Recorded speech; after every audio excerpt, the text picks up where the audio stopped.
We're back with another 2-Minute Tuesday, Main Sequence's series of short videos with tips, tricks, and tutorials to help make you a more powerful PCRecruiter user. PCR's flexibility and configurability means being able to accomplish many tasks in multiple ways, and sometimes it can be helpful to see how someone else gets a job done. Today we're going to walk through one workflow for submitting a potential hire to a manager, which you may want to try out for yourself. Let's say we just added a new candidate to the database and we know she'd be perfect for one of our existing openings. We want to put her into the jobs pipeline and email her info to the hiring contact. We'll start by typing part of the job title into the quick find box. Now that we've found our job, we can use the Add Interview icon here to begin logging the submittal.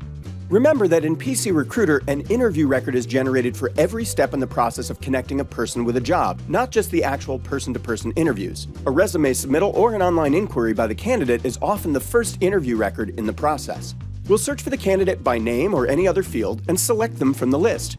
Now we get the Add Interview screen. The interview type and status box is already set to my resume submittal status because I've previously used the configure icon here to make that my default option. We can fill in any other details and click Save. Now we have an interview record in the pipeline for the job so that the submittal date and time are available for tracking and reporting. Next, we can click the email option at the bottom of the window to send this candidate's details to the hiring contact. When the window pops up, our default pipeline email template appears. In this database, the pipeline email has been written as a personal letter to the manager.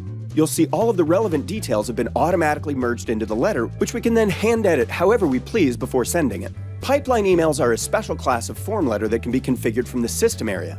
When we're creating one, the Insert Fields option allows us to merge in practically any details from the name, the company, the job, and the interview record. The letter can be as simple or as complex as you wish. The template labeled as Default will always come up first, but we can use the Template button in the email screen to switch to any other template for other uses, such as emailing the details of an interview to an internal administrator or emailing them to the candidate. Using the sidebar, we can see that the candidate's resume is going to be sent along with the email by default. We can add additional attachments and even include a meeting request before sending the email to the manager, the candidate, or even a list of contacts. For more 2-Minute Tuesdays, subscribe to this YouTube channel, follow us on Facebook, LinkedIn, or Twitter, join the LinkedIn PCRecruiter users group, and follow our blog posts on your PCR login screen. If you have any ideas for future 2-Minute Tuesdays, send an email to 2minutetuesday@mainsequence.net.